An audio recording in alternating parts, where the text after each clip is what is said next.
Cinta Pertama Sang CEO. Bab 246. Hei, kamu, Alana, bukan? Tanya wanita itu. Alana menatapnya penuh tanya. Mencoba mengingat pemilik wajah itu. Aku Dokter Alisa. Teman ibumu. La tersentak. Dalam sekejap matanya dipenuhi cairan bening. Meskipun sudah lama, tetapi ia bisa mengingat wanita itu. Teman ibunya. Ternyata pasien yang ditemukan pingsan itu kamu. Bisa tolong saya, dok? Wanita berpakaian yang berdiri di sebelah ranjang pasien mengerutkan dahi. Menatap wanita yang tampak begitu ketakutan dan tertekan.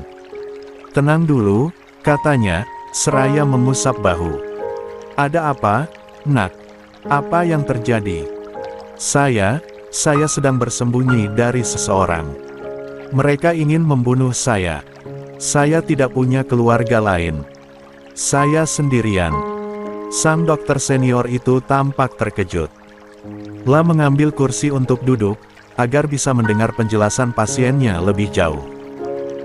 Kamu ingin saya menghubungi seseorang untuk membantumu? Jangan. Saya takut. Saya hanya butuh bersembunyi. Suami saya, dia tidak menginginkan anak kami. Alana terisak-isak. Tubuhnya gemetar dalam sekejap. Sang dokter memeluknya. Berusaha untuk menenangkan. Sebab Alana terlihat sangat ketakutan. Apa yang bisa kulakukan untukmu? 2. Kondisi Arvin mulai membaik setelah dirawat beberapa hari di rumah sakit. Hari ini ia diizinkan pulang dan menjalani rawat jalan. Selama dirawat, beberapa kali ia mencoba melarikan diri dari rumah sakit. Namun, penjagaan yang ketat membuatnya tidak bisa berbuat apa-apa, selain menunggu kabar baik. Dan meskipun Hilman sudah ditahan, tetapi keberadaan Alana masih belum diketahui. Ia menghilang bak di telan bumi. Antar aku ke kontrakan saja, pintanya kepada adik dan iparnya. Sisil menoleh dengan terkejut. Mereka memiliki rumah mewah peninggalan orang tuanya. Tetapi, Arvin malah memilih pulang ke rumah kontrakan yang sederhana. Tapi, kenapa, Kak? Alana pasti pulang ke sana. Aku mau menunggunya di rumah. La berucap lirih. Sisil dan Juno saling melirik satu sama lain. Tapi, di rumah itu belum aman. Bagaimana kalau orang-orang Hilman masih berkeliaran di sekitar kita? Tutur Juno mengingatkan kakak iparnya. Aku tidak peduli dengan mereka. Arvin segera bangkit dari posisi duduknya dan keluar dari ruang perawatan. Terpaksa, Sisil dan Juno mengikuti. Tidak ada pilihan selain mengantarkan Arvin ke rumah kontrakannya, sebab lelaki itu memaksa dan tak menerima alasan apapun. Begitu memasuki rumah sederhana itu, yang terlintas dalam ingatan Arvin hanyalah segala sesuatu tentang Alana. Saat melihat sofa, ia bahkan seperti melihat Alana sedang berbaring di sana. Tolong tinggalkan aku, katanya, tanpa melirik sepasang suami istri itu. Yakin? Tanya Juno, sebab khawatir Arvin akan berbuat nekat. Aku bilang tinggalkan aku sendiri. Suaranya berpekik lebih tinggi. Oke. Kami akan pulang dulu, aku akan kirim sopir ke sini, jadi kalau kamu mau pergi kemana-mana gak repot, ucap Juno, lantas melirik istrinya. Yuk, sayang. Kamu juga butuh istirahat. Tapi, Kak Arvin gimana, Mas? Sela wanita itu, seolah tak yakin meninggalkan kakaknya seorang diri. Gak apa-apa. Nanti aku kirim orang untuk jaga-jaga di sini. Ingat kata dokter, kamu juga harus banyak istirahat, jangan sampai ada apa-apa dengan kehamilan kamu. Akhirnya, ia luluh. Setelah memastikan semuanya dalam keadaan baik, mereka meninggalkan rumah kontrakan sederhana itu. Seorang lelaki ditugaskan untuk mengawasi sekaligus menjadi sopir pribadi Arvin, mengingat tangan kiri Arvin masih terpasang gips karena retak tulang yang dialaminya. Arvin sendiri menghabiskan waktu di kamar berjam-jam, La merasakan tubuhnya seolah kehilangan seluruh daya, seiring dengan kepergian Alana. 3. La berbaring di tempat tidur. Tangan halus Alana saat memeluknya terasa begitu nyata, membuat ingatannya terbang jauh ke masa kebersamaan itu. "Tolong antar aku ke suatu tempat," pinta Arvin kepada sang sopir saat keluar dari kamarnya setelah berjam-jam mendekam di dalam sana. "Baik." Lelaki bertubuh tegap itu sigap berdiri dan segera menyiapkan mobil, mempersilahkan sang majikan untuk naik ke kursi penumpang. Arvin duduk dan menghela napas. Sepanjang jalan ia melirik ke setiap jalan yang dilewati dengan harapan melihat Alana di salah satu tempat. Namun, semua terasa mustahil. Tak sampai 1 jam perjalanan mereka tiba di sebuah rumah. Arvin melirik ke dalam dan mendapati suasana tampak sunyi. Ia pun segera turun, membuka pagar dan mengetuk pintu rumah. Tak lama berselang, seorang wanita tampak membuka pintu. Arvin menatap wanita yang baru saja membuka pintu. Namun, saat melihat pancaran penuh luka dari sepasang mata wanita itu, ia seketika menunduk. Hatinya dipenuhi rasa bersalah. Dalam sekejap ia berlutut di hadapan wanita itu, menyentuh kakinya. "Bu, saya minta maaf. Saya salah sudah menyakiti Alana," katanya lirih. "Andai ada yang bisa saya lakukan untuk mengubah semuanya." Namun, tak ada respon suara selain isak tangis, yang membuat hati Arvin semakin dipenuhi rasa bersalah. Setelah semuanya terjadi, baru sadar dan minta maaf. Suara bara terdengar tajam dari luar pintu. Arvin menoleh sekilas dan kemudian kembali menunduk. Sepertinya, bara baru kembali setelah mencari putrinya, terlihat dari wajahnya yang lelah dan frustrasi. "Kamu beruntung karena masih bernyawa. Andai tidak ingat dosa, aku pasti sudah menghabisimu," tutur bara tajam. Arvin terdiam. Hanya air mata yang mengalir dari matanya. Bukan karena kemarahan bara, tetapi karena teringat semua kesalahannya terhadap Alana. "Mas, sudah. Lebih baik sekarang kita fokus mencari Alana." Mia mengingatkan suaminya, apalagi setelah melihat wajah bara yang dipenuhi amarah. "Untuk apa dia kemari? Kalau hanya untuk minta maaf, tidak usah. Aku tidak butuh permintaan maaf. Begitu anakku ditemukan, aku sendiri yang akan memisahkan mereka." Tak ada kata yang terucap dari bibir Arvin. Ia membeku. Sadar akan kesalahannya yang tak termaafkan. "Dengan telingaku sendiri aku mendengar dia mau menceraikan anakku demi perempuan lain.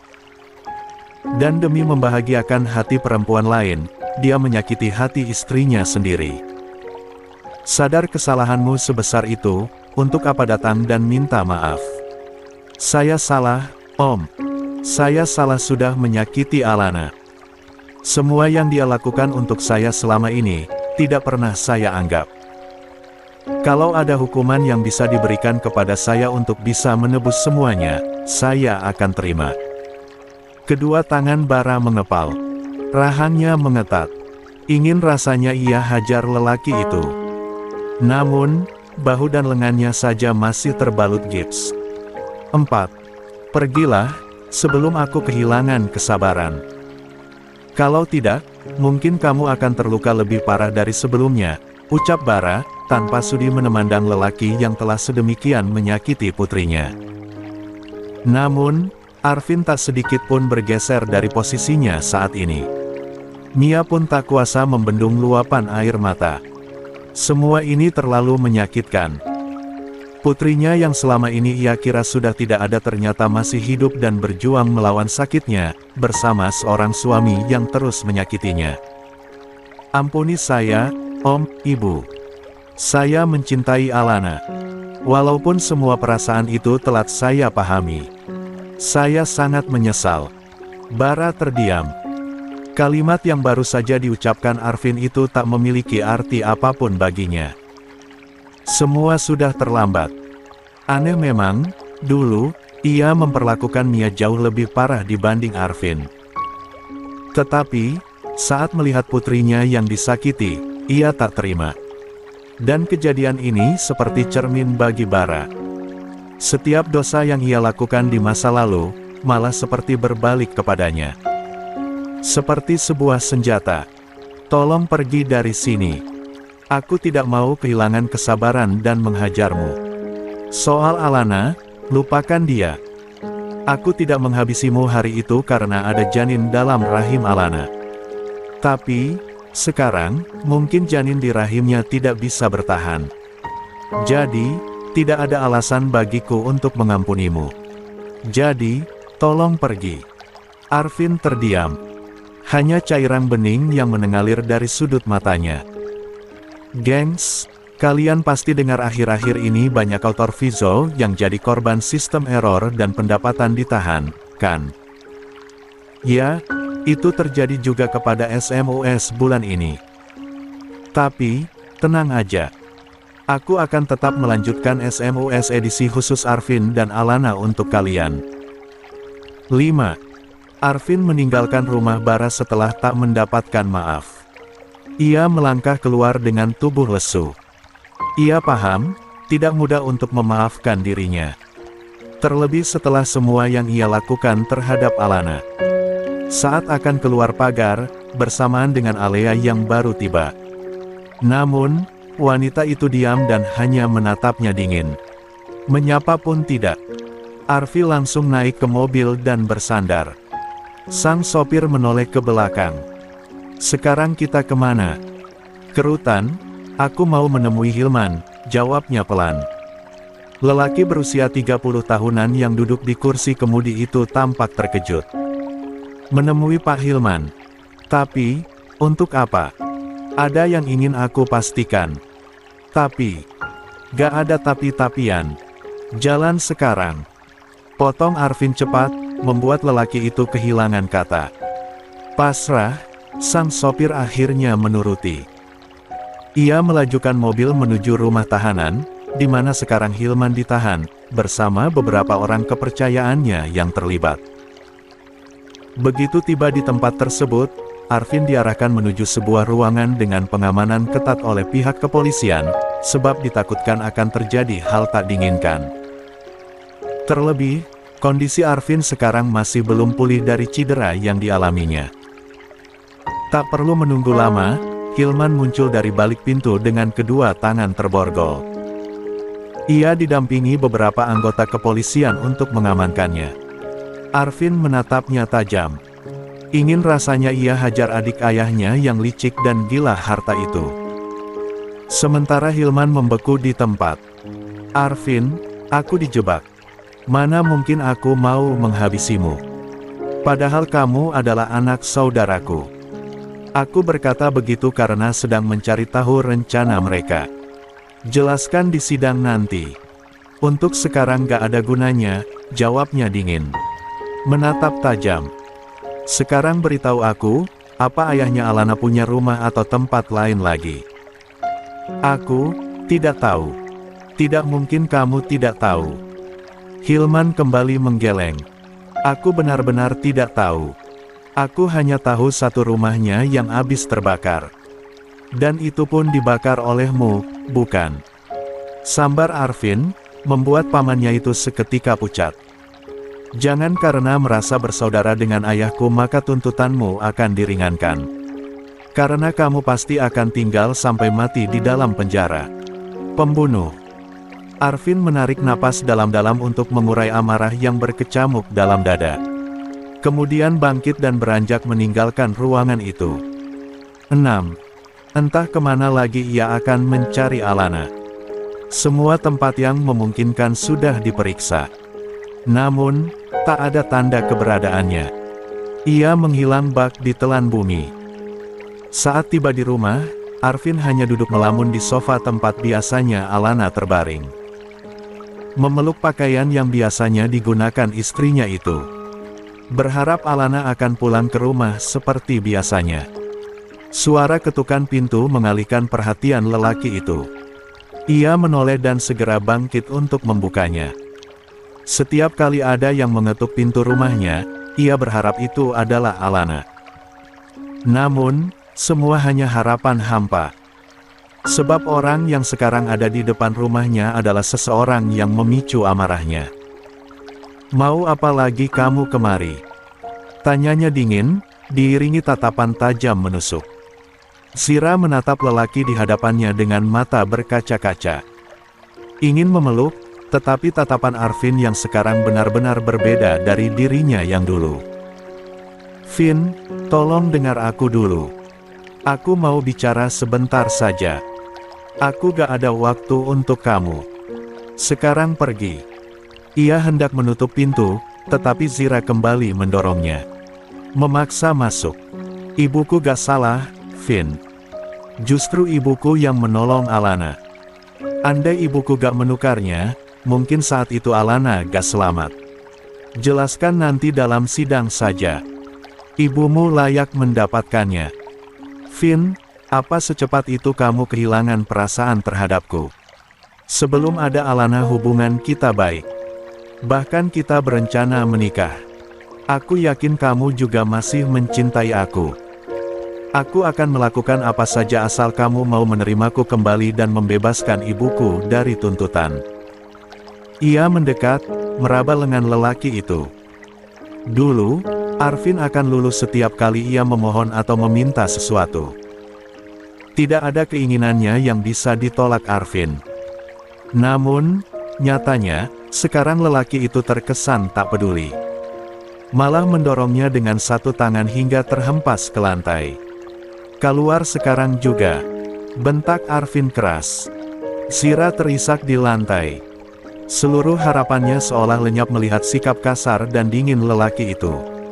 "Maafin aku, Vin. Aku mohon dengar aku sekali ini saja. Biarkan aku yang menebus kesalahan ibuku.